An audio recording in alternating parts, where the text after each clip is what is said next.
Remember, such a choice was placed before David when he conducted census, and a lot of people died. Now, 3 of the choices given to this guy, none of them was palatable. And the people died, innocent people died for nothing. That they thought, why this type of thing happened? Our leg, if we know carry a mental trouble, sometimes you won't see trouble, but sometimes we will carry our own leg ourselves, enter into it. These Israel people that died, they were innocent. But the guy on top now, he don't commit. And the subject suffered. You remember the Hebrew proverb?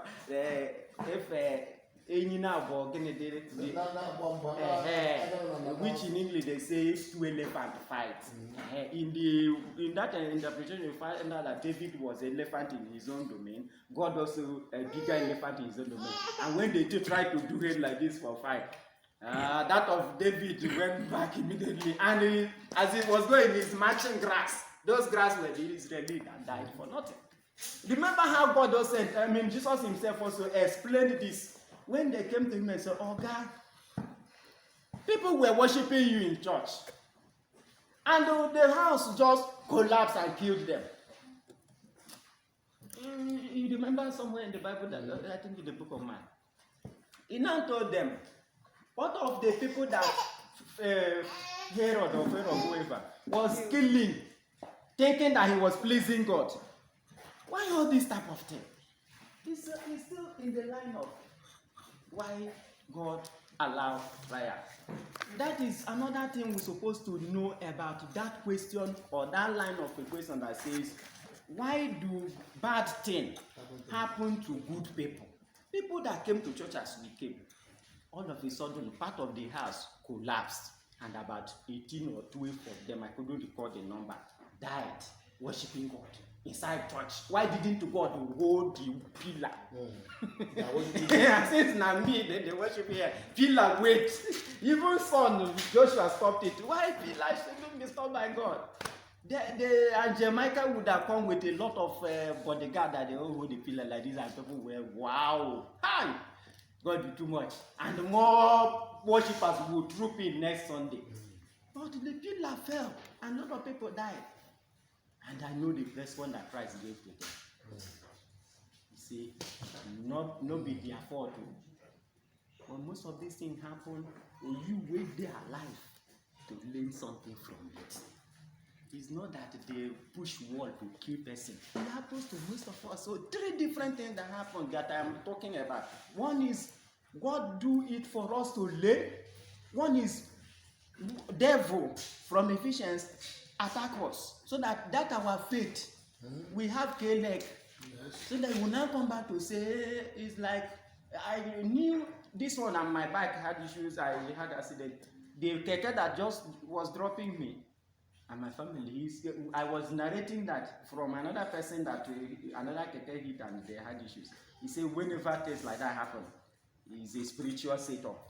So it was happening to his son and his keke, and he traveled, and they did something. And since then, keke is hitting his back again. So it was like if I should open mouth to make it connect me.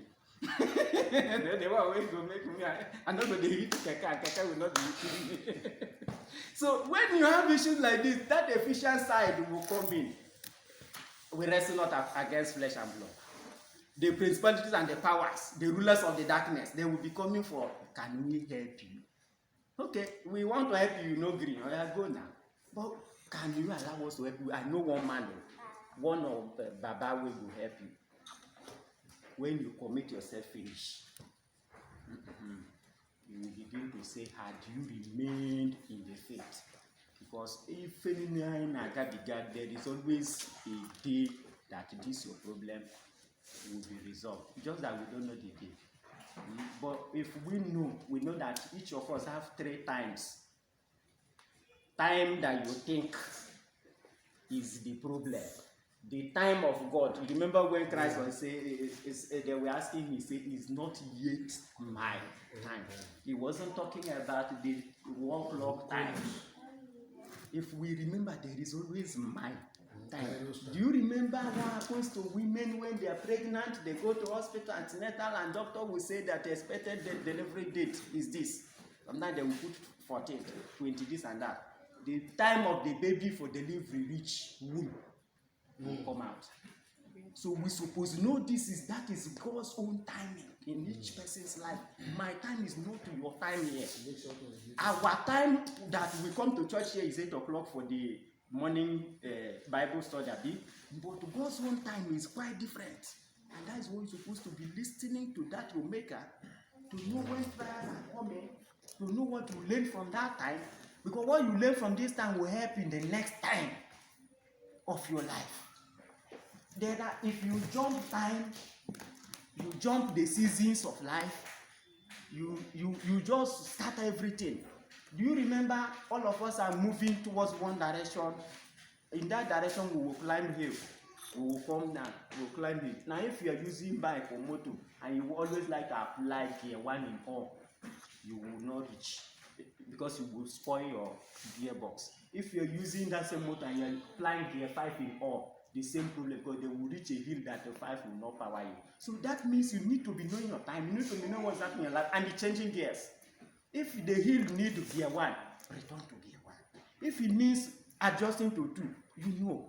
The engine will be showing you. And that's one thing I will learn. You need to meet God, which is the engine. Yeah. To hear how the engine is shouting, then change to 2. Are you getting something, sir? So that engine that is making we say, hey, continue. Change. So adjust to meet with God's own timing. Are we getting it now? So this, why does God, you now go and carry a food like this and begin to cry? You need to use that opportunity and go down to the engine room. Is it changing or reducing the gear that I'm moving?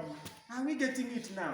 So I wish the church is getting all this whine me, I pay tithe. I was born in 1980, up till I never married, and the one of 87, he married, if I don't born picking. I was a virgin before I married my husband, and today we are 14 years, no picking. What is all this? This question, no answer. Go to the one who created you. Ask him the same question I asked when I was 7 years without a child. Adam and Eve, they were in Eden, and you know, bring doctor and hospital there, which you are now waiting for me to come for tablet. They did not get tablet and they born a 10 and 11. Those ones did not drink tablet, and they reproduce still with plenty, reach up to 8 billion human beings. Why should I palabit my own with the chemicals that will make me feel bitter with injections? I said, God will not be me. My wife is here. I refuse to go for any medical whatever. And this is the person that waited for many years without having sex. Now that I was able to have. Why all this? I use the second one. What is the experience I'm taking from this? Yes. And that people know my son is here in this church. So we shouldn't allow when challenge come, when trial come, to now like, that's even me that is the general overseer. General what? What are you overseeing? Calm down and listen to this, your creator. There's something you're going to learn. And if you learn that, then your message will gain more strength, because he's talking about the experience. I didn't put any Bible so that you won't be looking like I'm talking about Israeli, something that some of you will argue. Were you there? I am quoting myself. So that if you corner me here, I will dish more. I will say more. So nothing like I read it from newspaper. It's me, you, experience. Are we getting it? So if you have more questions, thank God I have like 5 minutes, or suggestion or whatever, come up with it. Why does God allow trial? I gave you 3 things. Sometimes you will be the one that is walking in darkness, you don't know. Second one, it could be devil dealing with you. You will still blame yourself, asking why me. Third, God allows so that you will learn something from it and make a change. And if you lose all these things with why should it be me, self-pity question, you lose the experience that follows it, which is the last one.